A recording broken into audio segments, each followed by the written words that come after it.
에 대한 말씀 주셨고요. 저 오른쪽에 두 번째요. 안경을 끼신 대표님. 네, 감사합니다. 인스페이스의 최명진 대표라고 합니다. 국내 기업이 상용 목적으로 첫 위성을 발사를 했는데 2022년 5월 26일 날 세종 1호가 발사됐습니다. 그리고 세종 2호가 작년 6월 24일에 발사됐고 세종 3호가 올해 3월 31일 날 발사를 했습니다.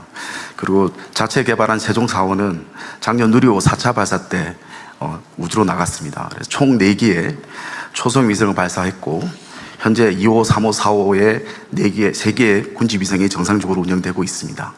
짧게 제가 말씀을 드리면 기본적으로 저희 회사는 해외향을 지향하고 있기 때문에 아프리카 가나의 코카 농장 모니터링을 시작하고 중남미 강산 모니터링, 그리고 동남아 대형 농장 관리 등의 POC와 영업을 집중하고 있습니다. 다만 아쉬운 점은 국내 상황입니다. 이제 위성 영상 활용에 대한 이해를 조금씩 넓혀가고 있는 상황이고 주 수요처인 정부기관이 여전히 해외 위성 영상만을 사용하고 있습니다. 한 장도 저희가 팔지 못했습니다. 그래서 여러 정부기관이 좀 마중물 역할을 해주신다면은 저희 같은 기업들이 더 적극적으로 해외 사업을 펼칠 수 있다고 말씀드릴 수 있습니다. 국가 위성을 한 기 만드는 것도 중요하지만 민간 기업이 직접 쏘아 올려서 위성의 정보를 적극 활용해 주는 것이 뉴스페이스의 걸맞는 정책 판단이 아닌가 생각이 들어서 말씀을 올렸습니다. 경청해 주셔서 감사합니다. 근데 다른 거 얘기하기 전에 이건 그냥 지나가는 얘기 같아서 그 영상 구매를 주로 국정원이 하나요? 아니면 다른 산업부 뭐 이런 데서도 하나요? 예, 국정원에서도 하고 국방부에서도 하고 예, 다른 부서에서도 하고 있습니다. 근데 왜 국내에 물론 이게 품질 검증을 해봐야 되긴 할 텐데 지금 말씀하신 저런 일들이 왜 벌어지죠? 똑같은 조건이면 국내 기업 걸 사주는 게 맞지 않을까요? 우주항공청장님이 좀 말씀하셔야 될 것 같습니다. 뭐 사연이 있을 것 같아서. 기본적으로 우리 국방 목적이나 이런 데는 이제 우리 수요처나 국방부나 자체 위성들을 보유하고 있고 그 영상을 통해서 필요한 영상 지금 문제는 아니 외국 영상을 사지 말고 국내 영상을 사달라 이 말인데 왜 국내 영상 활용하는 거 아니고 필요 없는 거 사라는 얘기가 아니고 해외 영상 외국 기업들 영상을 사는데 국내 영상이 그게 모자라지 않다 지금 그 얘기 하는 것 같아요. 근데 그 얘기를 한번 듣고 싶은 거예요. 네. 더 길게 말고 딴 얘기 말고. 예, 그렇습니다. 지금 현재는 그 각 수요 부처들이 정부 부처들이 자기 위성을 쏘아 올려서 영상을 받는 구조로 돼 있고 일부 이제 해외 영상 해상도나 자꾸 얘기가 옆으로 자꾸 셉니다. 네네. 아니 자체 조달하는 거는 얘기하는 게 아니잖아요. 네. 왜 동일한 조건이면 국내산을 사는 게 원리적으로 맞는데 우리가 지금 R&D 예산 이런 것도 지원하잖아요. 그런데 왜 동일한 조건의 영상이라면 국내산을 사는 게 맞는데 왜 외국 거를 사고 있냐? 뭐 외국 걸 안 사고 있다면 할 말 없는데 사고 있다면 품질 비교를 해봐야 되고 품질 비교를 해봤는데 안 해봤다면 그것도 문제고 해봤는데도 해봤더니 뭐 국내가 좀 나쁘더니 뭐 그런 구체적인 얘기를 한번 듣고 싶은 거예요. 지금 왜냐하면 이게 그 특정 사안에 관한 얘기가 아니고. 정부 행정의 일반 원칙에 관한 것이어서 하는 얘기입니다. 예를 들면 과거 같은 경우는 우리 외제 조화했잖아요. 그리고 뭐 오랫동안 했으니까 검증됐다 이런 기준도 있고 그냥 혹시 새 거 썼다가 문제 생기면 문책하고 감사원이 뭐 감사하고 이러니까 안 했는데 지금은 그러지 말아야 될 것 같아서 한번 물어보는 거 실상을 왜 그랬는지. 정확하게 지금 수요처에서 영상의 그 퀄리티나 해상도나 이런 부분까지는 저희 청에서는 정확히는 잘 모르겠습니다. 그렇지만 위성 제작이 민간 역량이 커져가기 때문에 민간 영상을 국내 수요기관들이 구매하는 방향으로 가야 되고 지금 군이나 수요처에서도 그 방향을 검토하고 있는 걸 알고 있습니다. 근데 왜 안 하냐 그 말이잖아요 지금. 그러니까 중요한 건 해상도 같은 부분을 아마 비교해봐야 될 것 같습니다. 지금 현재 말씀하시는 사장 대표께서 어느 그 회사의 그 영상의 해상도라든가 품질을 확인해보고 그 아직 비교를 못 해봐서 그런 거예요? 아직 그런 보고는 받지 못했습니다. 그 업체는 열심히 이게 외국 영상보다 낫다는 걸 설명을 했을 것 같은데? 네네. 좀 말씀하신 것처럼 그 정찰 위성 같은 경우는 초고해상도 위성을 쓰고 있지만 저희는 이제 5m급의 초소규 위성입니다. 5m급은 별로 필요 없을 것 같긴 하네요. 그렇지는 않습니다. 그렇지는 않습니다. 예. 필요 없다고 하는 게 국정원 입장인데? 과학용으로는 가능할 수 있습니다. 지금 5m짜리예요? 예, 5m급의 위성을 가지고 있습니다. 네. 그걸 사지는 않을 것 같은데 5m급 위성 영상 사진을 해외에서 사지는 않을 것 같은데 어때요? 그 영상의 어디에 쓰느냐에 따라 해상도가 이제 5m급이 필요 있고 30cm급이 필요하긴 한데 여기서는 일정 용도 같은 경우에는 충분히 AI 기술의 분석을 통해서도 활용 가치가 있다 이제 이야기를 하는 거고 기본적으로 수요처는 고해상도 영상을 현재 그러니까 원하고 있는 우리가 상황입니다. 지금 자꾸 얘기를 언제나 하면 좀 집중해서 쟁점을 단순화하는 게 좋잖아요. 지금 여기는 5m 얘기하는 거예요. 5m짜리를 정부가 필요로 하고 있고 그래서 외국 영상을 사고 있다는 전제에서 하는 얘기잖아요. 그게 맞아요, 틀려요, 일단. 예, 사고 5m짜리 해외 영상을 삽니까? 예, 그 사고 정부 있습니다. 부처에서? 사고 있습니다. 아무도 모르는 말인데.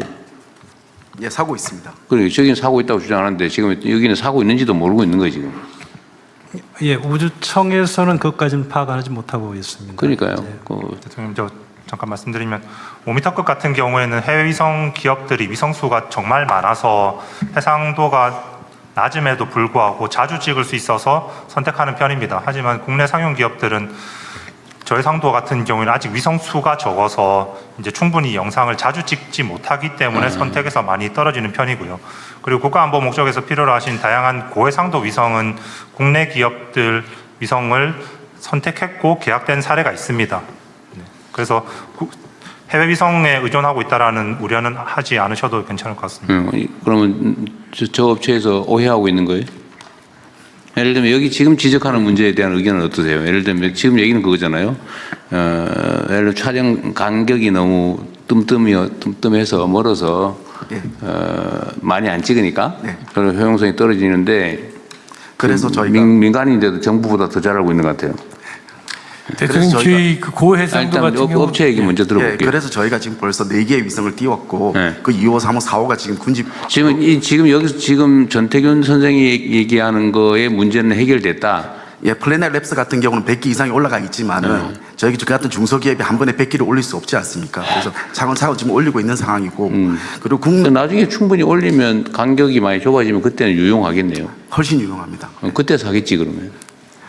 일단 제가 좀 한 가지만 더 말씀드리면 농림위성이 아직 발사가 안 됐는데 5m급입니다. 5m급이고 저희 위성이 똑같은 5m 해상을 가지고 있습니다. 오히려 더 분광 해상도가 더 높습니다. 더 밴드수가 많기 때문에. 그러니까 그런 것들은 아직도 소통이 좀 부족한 것 같아요. 예를 들면 저기 서로 판단이 다른 것 같아요. 분명히 설명했을 거고 정부 기관에서는 이제 채택을 안 한 거고 나름의 이유가 있을 텐데 충분히 설명을 안 하다 보니까 저렇게 억울하다 이런 얘기를 하는 거잖아요.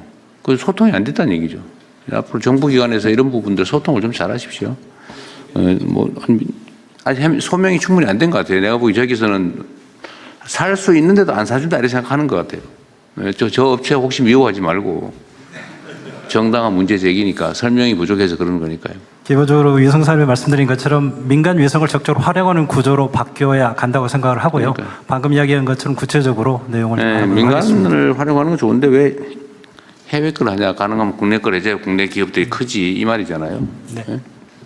그 고해상도 민간 기업도 있습니다. 그래서 그거는 저희들이 지금 그 구매하고 있습니다. 국내 걸 구매하고 있어요. 이 같이 위성 자체도 그 위성을 국내 위성을 올리고 있습니다.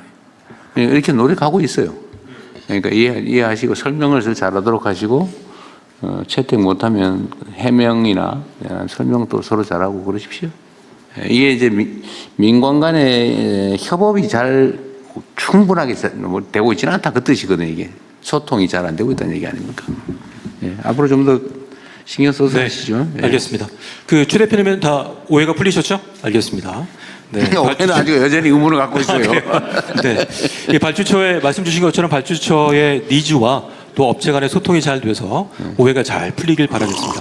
자, 그러면 다른 또 기업들의 건의 사항을 들어보도록 하겠습니다. 제 바로 앞에 계신 첫 번째 열에. 네. 한국 하면 좁습니다. 5월 달에도 뵙고 또 뵙습니다. 대통령님께 먼저 감사 말씀드리고 싶은 것은 현장 밀착 경임면서도 신속하게 해결해 준다. 감사합니다. 오늘 저 말씀드리고 싶은 것은 저희 회사는 지난번에 말씀드린 건 조선관계에 LNG 캐리어 2차 방벽 100% 하고 있다고 말씀드렸습니다. 만은 저희 회사 본업은 탄소 섬유 기술을 이용한 중간재 만든 회사입니다. 스포츠 용품에서 80년대, 90년대에는 전 세계 뭐 한 60%도 하고 70% 했습니다. 지금 이제 그건 다 없어지고 그러면서 이제 항공이나 우주 쪽으로 쳐다보고 있습니다. 여기서 오늘 감사의 말씀 드리고 싶은 거는 국가연과 한 8년 전부터 항공기 소재를 개발을 했습니다. 그게 요 몇 달 전에 대한항공에서 무인기 1호기가 출고되었습니다. 저희들 항공기 소재는 그 민항기의 최신형인 A350이나 380이나 787에 쓰이는 것을 토대로 해서 국가연에서 개발을 했습니다. 같이 개발했습니다. 그런데 국가연에서 개발할 때 에피소드가 하나 있었습니다. 전 세계 제일 좋다는 걸 가지고 벤치마킹을 했죠. 근데 저희들 생각은 조금 달랐습니다. 좀 더 잘 만들 수 있다라고 생각을 했습니다. 그래서 그걸 제안했고 1단계에서는 국가연에서 하는 것과 저희들이 하는 것을 같이 동시에 했고 그러면서 비교를 했습니다. 비교해가지고 저희들께 입증이 돼서 저희들 바꿔 타줬다는 게 첫 번째 국가연에 대해서 감사하다는 말씀 드리고 싶고 그리고 요즘은 무인기 시대가 되다 보니까 전자파 차폐라든지 이런 것까지도 페인트를 바르는 게 아니고 이제 소재 자체가 그걸로 채택이 돼서 하고 있습니다. 여기서 제가 문제점을 조금 말씀드리고 거느리고 싶은 거는 저 그래 개발했던 게 우리 KF21에서는 쓰고 싶으나 거기에 꼬리 날개를 3개를 만들어야 됩니다.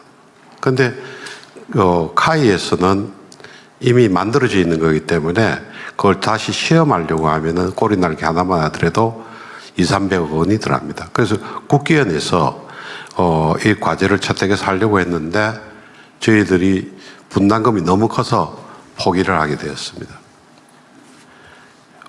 요즘 저희들 그 소재를 만들어내고 난 다음에 전시해서 내니까 유럽에 있는 모 업체에서 저희들한테 소재를 사겠다, 부품을 사겠다 하면서 지금 현재 소재 개발, 부품 개발까지 하는 것을 진행하고 있습니다. 자, 거기서 비용을 대주면서 하고 있습니다. 왜 그러냐? 저희들 쪽에 쓰는 건 대부분 다 전략물자들입니다. 전략물자는 수출하거나 수입할 때 상대국에 수출한 국가에 엑스포트 라이센스가 필요합니다. 그런데 대부분의 엑스포트 라이센스가 없는 걸 가장 좋아하고 그러니까 자국에서 하는 걸 가장 좋아하고 두 번째는 엑스포트 라이센스가 하나짜리를 좋아합니다. 그 국가에서 하면 되니까. 이번에 개발한 거는 순수 국산입니다. 효성에서 탄소 섬유를 제공하고 국토화학에서 그에 쓰이는 수지를 제공하고 해서 저희들이 중간재를 만들어내고 비행기까지 만들어냈습니다.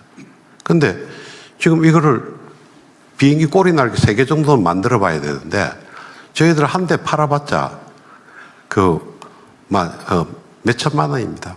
근데 그거를 한 70억, 80억 정도 투자를 해야 되니까 그 국기에는 또 여기에 200억 정도 되는 거에 민간업체 분담금 비율이 있습니다. 이런 거에 대해서 진행을 못하고 있는 게 현실이고 또 하나 건의드리고 싶은 거는 이제 유럽에 있는 국가에다 수출하려고 하니까 저희들 중견기업이니까 중소기업을 통해서 좀 해주면 좋겠다라는 이야기를 합니다. 이게 무슨 말인가 하면은 저 깜짝 놀랐습니다. 요즘 K방산 해가지고 수출 물량이 늘어나니까 중소기업에서 중견기업에 올라간 방산업체들이 많이 있습니다. 그런데 수출할 때 절충교육이라는 게 있습니다. 우리나라가 무기를 수입할 때 약 한 60% 정도는 사가라 그렇게 하는데 국내에 보면 연합정밀이라든지 휴니드라든지 이런 업체들이 중소기업에서 어느 날 갑자기 중견기업이 됐습니다. 그러니까 거래가 끊기게 되는 겁니다. 자, 절충교육을 하는데 중소기업은 300%를 방사청에서 인정해주고 있습니다. 그런데 중견 대기업들은 150%를 하루아침에 바뀌어버립니다. 그러니까 자기네들이 절반으로 줄어들게 되니까 중소기업을 선호하게 되죠. 그래서 제가 건의드리고 싶은 거는 경과 과정을 좀 거쳤으면 좋겠다. 그 중견기업이라든가 중소기업은 1,000원까지가 중소기업이고 중견기업은 1,000원부터 4조까지입니다. 대기업은 4조 이상이고. 그렇다면은 그 중소기업에서 다들 중기업으로 넘어가기 싫어하는 거 그 아니겠습니까? 피터벤 증후군이라고 그러더군요. 그렇죠. 그러니까 좀 5천억이 되든 1조가 되든 해서 300%가 250% 내려가고 또 그런 과정도 좀 거쳤으면 좋겠다라는 두 가지 말씀드리겠습니다. 오늘 얘기 주제에서 약간 벗어난 것이긴 한데. 예. 네, 알겠습니다. 잘좀 부탁드리겠습니다. 중소기업부가 감사합니다. 이게 졸업을 안 하려고 그런다고 중소기업을. 그래서 이게 좀 고치는 작업을 하고 있긴 합니다. 네, 알겠습니다. 네, 감사합니다. 자, 이번에는 저를 등지고 계신 분들, 제가 너무나 편향되게 보이는 분들만 지적을 한 것 같아서, 자, 그러면 앞에 계신 분 중에 김영준 의장께 먼저 기회 드리겠습니다. 예, 안녕하십니까. 파블로 의장, 김영준이라고 합니다. 먼저 오늘 이 뜻깊은 자리를 마련해 주신 대통령님께 깊은 감사의 말씀을 드립니다. 지난 1월 달에 이 자리에서 제가 대통령님께 방산 드론과 관련해서 몇 가지 건의사항을 드렸을 때, 제 의견에 좀 귀를 기울여 주시고 따뜻한 박수로 또 큰 격려를 보내주셨던 기억이 생생합니다. 사실 그 이후 여러 정부 부처에서 저희 혁신 기업들을 필요로 하는 것들을 적극적으로 지원해 주신 덕분에 큰 힘을 얻었습니다. 대통령님의 격려와 지원에 힘입어 바로 지난주에 저희 파블로 항공은 북극 현지에서 실제 군집 드론을 성공적으로 운영하는 큰 결실을 맺었습니다. 현장에 참석한 나토를 비롯한 전 세계 수많은 국방 관계자들이 지켜보는 가운데 총 6회에 걸친 시간 동안 엄청난 한화와 탄성을 자아냈습니다. 대통령님과 정부에 관심이 있었기에 대한민국 민간 기업의 첨단 기술이 세계 최고 수준임을 북극 현장에서 당당히 증명해냈을 수 있습니다. 사실 오늘날의 현대전은 드론과 AI, 소프트웨어에 결합된 자율형 군집 시스템이 승패를 가르는 신안보 패러다임으로 진화하고 있습니다. 대한민국이 글로벌 리더십을 확고히 지기 위해 짧게 세 가지를 권해드리려고 합니다.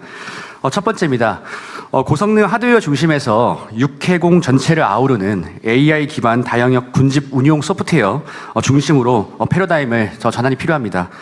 현재 미국과 중국 등 세계 기술 패권국들이 주목하는 군집 기술은 단순히 공중을 날아다니는 드론에만 국한되지 않고 육상의 무인 로봇, 해상의 무인 수상정과 잠수정까지 전 영역의 모빌리티를 하나의 자율 인공지능으로 유기적으로 윤동화하는 소프트웨어 기술로 확전되고 있습니다. 대한민국의 미래전에서 승리하기 위해서는 이러한 다영역 군집 제어 AI 소프트웨어 원천 기술을 국가 전략 핵심 과제로 지정하고 전폭적으로 지원해야 한다고 생각합니다. 두 번째입니다. 우리 혁신 기업들이 글로벌 국방 무대를 즉각 진입할 수 있도록 해외 국방 표준 인증 획득을 위한 범부처 지원책을 마련해 주시기 바랍니다. 지난주 저희가 북극에서 확인한 것은 전 세계 국방 시장이 미 국방부의 무인 체계 연동 표준이나 나토의 스타리악 4586 같은 글로벌 표준 호환성을 강력히 요구하고 있습니다. 근데 개별 중소나 중견 기업들이 이러한 글로벌 국방 표준 인증을 독자적으로 획득하기에는 비용과 정보의 장벽이 너무나 높습니다. 우리 민간의 우수한 기술이 글로벌 동맹국들의 국방 체계에 즉시 수출될 수 있도록 정부 차원에서 해외 인증 가이드라인을 제공하고 외교적, 제도적 창구를 지원해 주시기를 권해드립니다. 세 번째입니다. 기존의 상용 드론 특구들을 뛰어넘어서 육해공 무인 체계를 동시에 실증할 수 있는 대규모 다영역 안보 특구를 조성해 주시면 감사하겠습니다. 오늘 정부가 발표해 주신 대규모 방산 펀드와 공공 투자적 대책은 혁신 기업들의 강력한 마중물이 될 것이라 판단됩니다. 이 소중한 자본이 기술 고도화로 직결되려면 국내에서는 하늘, 땅, 바다를 하나로 묶어서 수백 대의 이기적 모빌리티를 전파 규제나 공역의 제한 없이 동시에 굴릴 수 있는 통합 실증 인프라가 필수적입니다. 민간 위주의 기존 드론 특구 패러다임을 넘어 전술 통신망 용동이나 재밍 등 안보 기술을 상시 검증할 수 있는 국방 특화형 대규모 실증 공간을 마련해 주신다면 대한민국 안보 산업의 성장 속도가 획기적으로 빨라질 것입니다. 대통령님, 지난 1월 달에 저희의 작은 목소리에도 귀 기울여 주시고 전폭적인 관심을 보장해 주신 덕분에 저희는 지난주 북극이라는 거친 환경 속에서도 세계 최고의 기술력을 당당히 증명할 수 있었습니다. 대통령께서 이끌어주시는 신안보 강국의 비전에 발맞추어서 저희 파블로 항공 역시 독보적인 군집 AI 기술로 대한민국의 안보 역량을 한 단계 더 끌어올리고 글로벌 방산 시장을 선도하는 자랑스러운 국가대표 기업으로 보답하겠습니다. 예, 감사합니다. 네. 제도 개선에 대한 말씀을 종합적으로 말씀해 주셨고요. 다음에 아까 손 드셨던 그 지니어스 이동범 대표 기회 드리겠습니다. 예, 저는 사이버 보안 기업 지니언스 대표이사 이동범입니다. 모두 발언 시 대통령님께서 우리의 분단 국가의 현실, 그 질곡, 위기가 어쩌면 현재의 그 방산 산업을 만들었다라고 말씀하셨는데 그게 똑같은 케이스가 사이버 영역이라고 생각을 합니다. 아시다시피 우리나라는 현재 그 국가 배후 세력인 해킹그룹부터 지속적으로 공격을 받고 있고 그 가장 정교한 공격을 가장 먼저 가장 많이 받는 나라가 미국, 이스라엘, 우리나라입니다. 그래서 여태까지 저희가 국내 보안 솔루션들이 이런 것들을 방어해 왔기 때문에 우리의 보안 솔루션들은 그 실험실 데이터가 아니라 현장에서 검증된 사이버 전장에서 검증된 그런 보안 솔루션이라고 생각합니다. 근데 이제 문제는 이제 방산 산업은 대기업, 중견기업 위주인데 사실은 이 사이버 보안 영역은 전부 다 중소기업들이 구성이 돼 있기 때문에 사실 연결고리가 별로 없습니다. 그래서 제가 제안해 드리고 싶은 거는 K 방산과 K 시큐리티를 결합한 어떤 수출 주도형 패키지 모델들을 한번 만들어 보는 것들이 필요하지 않나라는 생각을 합니다. 예를 들어서 무기 수출 시에 그 요즘에 그 자체 무기를 보호하는 그런 사이버 기술들이 필요하니까 그것들을 국내 기술을 내장해서 수출한다든가 설계 단계부터 그렇게 한다든가 또 방산 수입국들의 대부분이 이제 그 무기를 도입하면서 동시에 적대국의 사이버 위협에 대응할 수 있는 국가 사이버 역량들을 키워가기를 원합니다. 그래서 제가 생각했을 때 무기 계약 시에 우리가 그 사실 국가정보원부터 키사부터 해서 우리가 여태까지 국가적인 그 사이버 대응 능력들을 굉장히 많이 길러왔거든요. 이것들을 저희 K-시큐리티를 같이 구축해주는 패키지로 같이 무기와 같이 그러니까 기존의 무기 단순 무기 그러니까 하드웨어적인 무기 판매뿐만 아니라 소프트웨어, 사이버 시큐리티까지 같이 운영 센터까지 같이 판매하는 그런 모델이 좀 장기적으로 사이버 시큐리티도 살고 K 방산의 미래도 있다라고 생각합니다. 그런 것들을 같이 좀 추진해 주셨으면 감사하겠습니다. 네. 사이버 보안이 워낙 이제 중소기업 위주이다 보니까 한계점을 말씀해 주셨고 이따가 또 관계기관, 정부기관의 답을 들어보도록 하겠습니다. 또 손을 들어 주십시오. 네, 저기 첫 번째 줄에 계신 권병현 사장님이신가요? 네.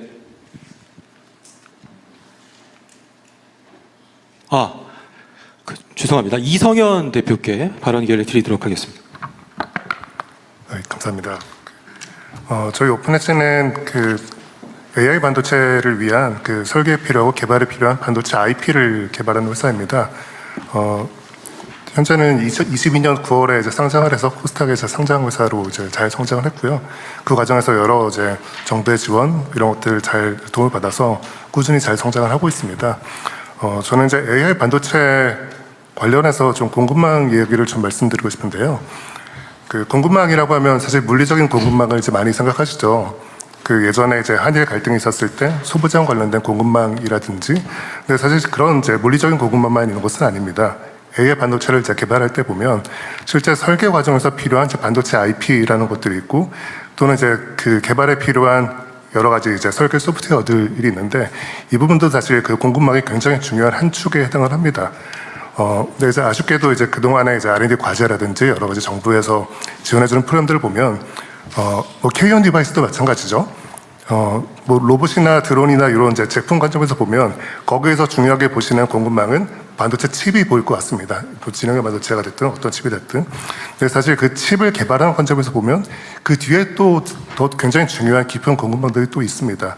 반도체 IP가 이제 그런 공급망 중에 하나가 되고요. 이게 얼마나 중요하냐, 결국 그 자본주의 사회니까 돈으로 말씀드리면 이제 K-on 디바이스 과제 예를 들면 여기에 한 1,000억 정도가 지원이 된다라고 하면 실제 그 1,000억 원 중에 절반 이상이 아마 이제 외산 IP를 구입하는 데 활용이 될 겁니다. 자본주의에서 돈의 그 크기라는 것은 결국 대체 불가능하고 굉장히 중요한 자산이기 때문에 이제 그런 큰 돈을 주고 산다는 의미잖아요.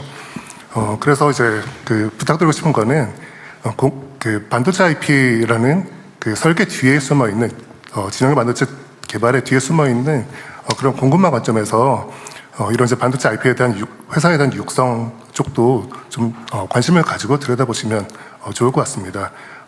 또 한 가지 좀 부탁드리는 거는 K-on 디바이스 과제가 많이 진행이 되니까 저희도 이제 IP 업체로서는 설계업체, 칩업체한테 공급하면서 낙수 효과를 많이 기대하고 있는데요.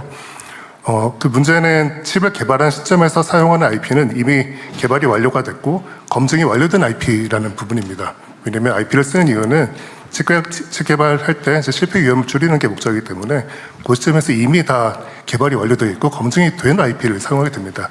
그런데 이제 반도체 IP 회사 입장에서는 IP를 개발할 때 최소한 2년, 3년 정도의 선행 개발이 이제 진행이 됩니다.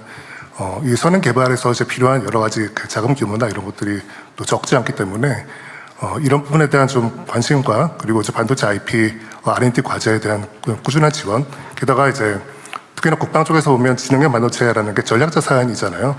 전략자산 뒤에 있는 그 칩을 개발하기 위해 필요한 그 뒤에 있는 공급망 있는 업체들도 여전히 중요한 전략자산의 하나로 잘 좀 지원을 부탁드리고 싶습니다. 네, 감사합니다. 또 다른 분 없으신가요? 자, 제가 메모를 쭉 해봤는데 주로 건의사항 내용들을 보면 이제 시장 진입에 대한 이슈가 있었던 것 같습니다. 퍼스트 바이어, 첫 구매자가 됐으면 좋겠다. 또 테스트 베드에 대한 이야기도 해주셨고요. 또 하나는 이제 패스트 페일, 얼마나 빨리 실천하고 실패하고 실행할 수 있는 여건을 만들어주는지에 대한 이슈, 또 제도 개선도 많이 말씀을 해주신 것 같아요. 규제 인증, 해외 인증에 대한 부분인데 또 정부 기관과 관계기관에서 종합적으로 좀 답변을 주시면 어떨까 생각이 됩니다. 예, 방위사업청장입니다. 저희 업무와 관련된 질문에 매우 집중적으로 많이 제안이 되었는데요. 저희가 소통에 많이 부족했구나 하는 생각을 합니다. 예를 들어 국방기술혁신촉진법에 이미 성실수행 실패에 관한 그 감면 조항들이 있고 그걸 저희 사업 과정에서도 상당 부분 이미 반영 하고 있기도 하는데 그게 충분히 알려지지 않은 것을 확인할 수 있었고요. 그 신안보 혁신 기업 육성을 위해서 지금 제기된 것처럼 신속 조달, 실증, 전략 투자, 수출 지원 뭐 이런 것들이 중요하다는 생각에 적극적으로 공감합니다. 발제와 많이 겹치기는 하지만 이와 관련한 저희 방위사업청의 기존 정책과 앞으로 계획하고 있는 사업들을 좀 망라해서 설명을 드리면 소통에 큰 도움이 되지 않을까 생각해서 설명드리고자 합니다. 우선 신속 조달 체계와 관련해서 방위사업청은 기존에도 특정 조건 아래에서 수의계약을 허용하거나 착중도급 선지급을 한다거나 협약을 통해서 성실수행 실패를 허용하는 등의 한국형 OTA를 운영 중에 있습니다. 또한 신속 시범 사업과 현존 전력 극대화 사업을 통해서 패스트트랙을 운영하고도 있고요. 다만 지적하신 것처럼 주요 무기 획득에 여전히 대기업에 편중되어 있고 중소기업이 기술개발 사업을 어렵게 수주하더라도 소요에 연결이 잘 안 돼서 매출 발생에 실패하는 사례들이 상당히 많이 발생을 하기도 해서 이런 건 여전히 극복해야 될 과제라고 생각을 합니다. AI 드론, 로봇 등 첨단 전력을 신속 조달 하기 위해서 저희가 연내에 국방 첨단 전력 사업법을 제정하겠습니다. 이 법에는 일정 규모의 획득 사업에 대해서는 중소기업끼리만 경쟁을 하는 중기 트랙을 만들도록 하겠습니다. 특히 중기 참여 사업이 매출로 반드시 연결되도록 소요 연계를 의무화하도록 하겠습니다. 그리고 지적하시는 것처럼 기존의 일괄 완성형 소요 외에도 임무형 소요 체계를 도입하겠습니다. 임무형 소요 또는 공모형 소요와 관련해서는 군이 최소 필요 조건의 임무만 제시를 하면 임무 성능 해법에 대해서는 업체와 경쟁적 대화를 통해서 확보를 해서 빠르게 진화하는 첨단 기술을 효과적으로 적용하는 방식이 되겠습니다. 연구개발 방법도 발제에서 얘기한 것처럼 애자일 방식을 도입해서 최소 기능품을 우선 전력화한 후에 반복 성능 개선을 통해서 최고 성능을 달성하는 그런 방식의 개발 방식을 도입하도록 하겠습니다. 다만 그 군이 사용하는 과정에서의 안전도 고려해야 되기 때문에 최소한의 체계 안정성은 반드시 확보해서 사용자인 군의 생명 안전을 담보하도록 하겠습니다. 실증 지원 관련한 질문들이 많이 있었는데, 금년부터 방위사업청이 이미 군 실증 지원 사업을 시작하였습니다.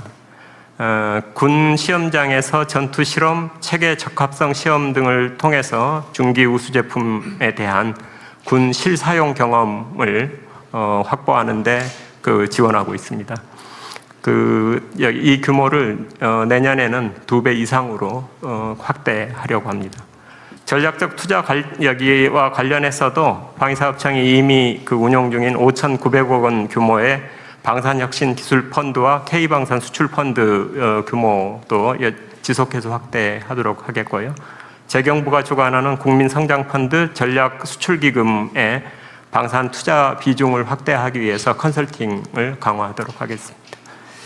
해외 수출 지원 관련해서도 절충 교역을 고리로 해서 글로벌 체계 기업에 우리 중소기업이 협력업체로 참여할 수 있도록 지원하는 사업을 저희가 꾸준히 해오고 있는데, 그걸 GVC 30 사업이라고 합니다.